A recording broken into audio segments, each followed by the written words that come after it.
Right, so this video is going to be about proteins and protein synthesis and amino acids. Before I start with that, I just want to talk about the elements that you're going to see in a modeling kit. So we have carbon, and carbon makes 4 bonds because it has 4 valence electrons, and remember that atoms like to have 8 in their outer shell, so it can make 4 covalent bonds with 4 other atoms. We have hydrogen, which is white in this particular case, and it can only make 1 bond, which is why it only has 1 prong on it. We have oxygen, which is blue, and it has 2 prongs because oxygen can form 2 bonds. And we have nitrogen, which has 3 prongs and can form 3 bonds. So in order for a molecule to be considered organic, it must have carbon and hydrogen. So if I take carbon and I bond it to 4 hydrogens,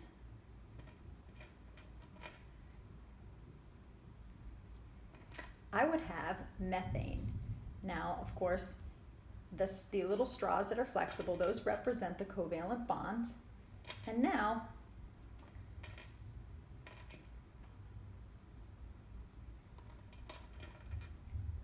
I have methane. And methane is in a group of organic molecules called hydrocarbons because they have only hydrogen and carbon. In biochemistry, most of our molecules are going to have carbon, hydrogen, oxygen at least, and in the case of proteins, they're also going to have nitrogen. So first, I'm going to show you the general structure of an amino acid, and to do this, I'm going to give you the easiest and simplest amino acid, which is going to be glycine. So glycine always has a central carbon atom. So we're going to start off with a central carbon atom. And this central carbon atom is always bonded to a nitrogen. And those nitrogen atoms, and each nitrogen would be bonded to 2 hydrogens. So this nitrogen bonded to 2 hydrogens is our amino group, which is where they get the amino part of the amino acid name. There's also always a central carbon atom. And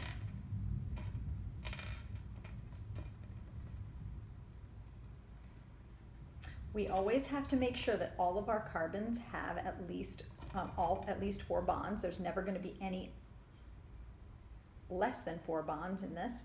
So we have our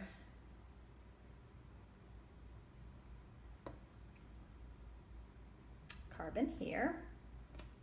We have a hydrogen here and a hydrogen here. And then this carbon is going to be part of our carboxyl group. So our carboxyl group is going to be a carbon, which is double bonded to an oxygen, and to form the double bonds we have to bend our straws. So we have a carbon double bonded to an oxygen, and then we have an OH group, which by itself is referred to as a hydroxyl group, but when it's part of this carbon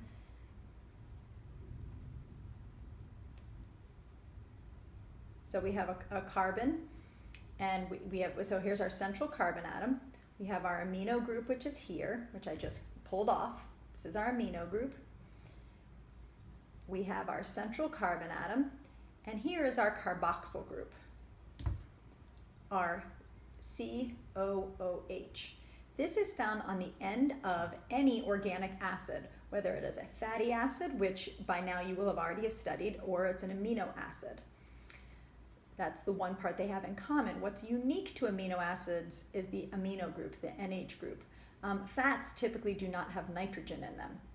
So I'm going to build another of this molecule as quickly as I can, and then I'm going to show you the formation of a dipeptide.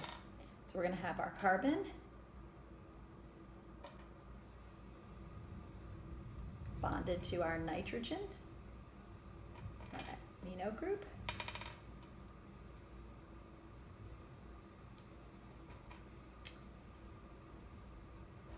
If you're watching this, it means that either we are distance learning or you were absent on the day we did this lab. It's kind of a bummer that you didn't get to do this with us because it is really kind of fun to play with these modeling kits.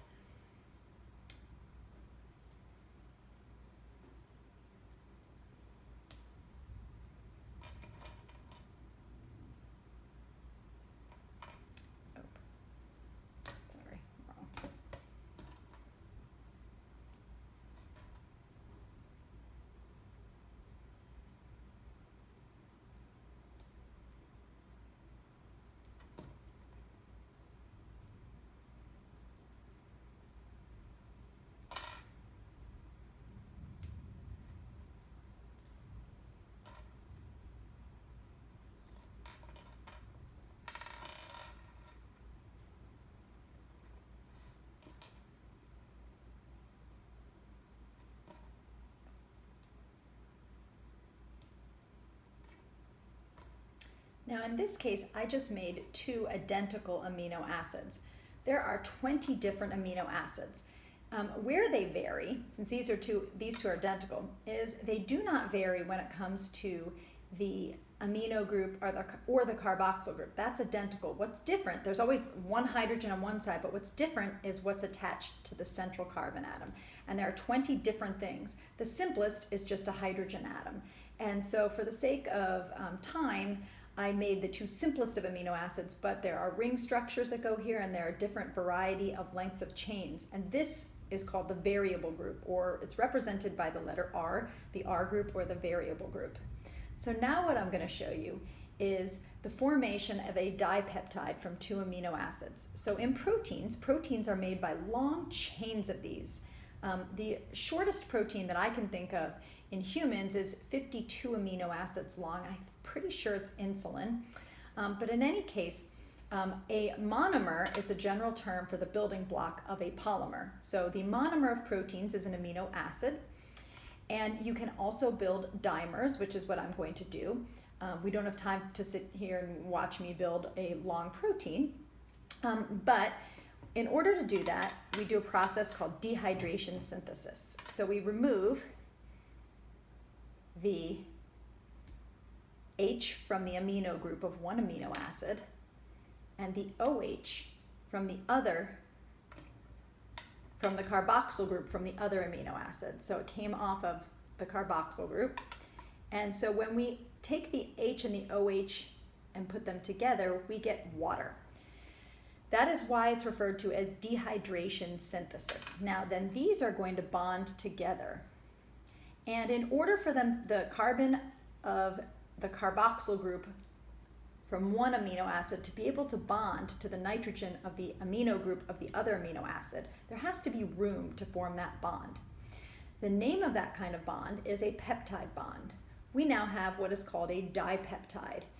The general term for when 2 building blocks are put together is called a dimer. So there is a monomer, which is the general repeating building block of something. The dimer is when 2 of them are together, and the polymer is when you have a long chain. So we have amino acid, we have dipeptide, and then if we had many of these strung together, we would have what we call a polypeptide. And the process that I just demonstrated was dehydration synthesis. Water was formed, so it's dehydration, and synthesis, 2 smaller molecules were put together to make a larger molecule, so hence synthesis. If you've had chemistry, you know that synthesis reactions are when typically 2 elements come together to make a compound, but it can also be when 2 smaller molecules are joined together to make a larger molecule. So dehydration means removing water, synthesis means to put together. And we had to take the H and the OH off, the hydrogen from the amino group and the OH, the hydroxyl, from the carboxyl group, in order to make room for the carbon and nitrogen to bond, because each of those atoms can only form a certain number of bonds. Carbon can form a total of 4 bonds and nitrogen can form a total of 3 bonds.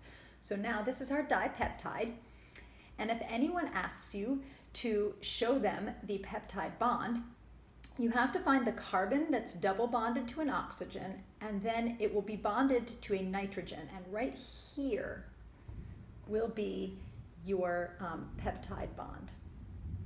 And that is the end of the video. Thank you for listening.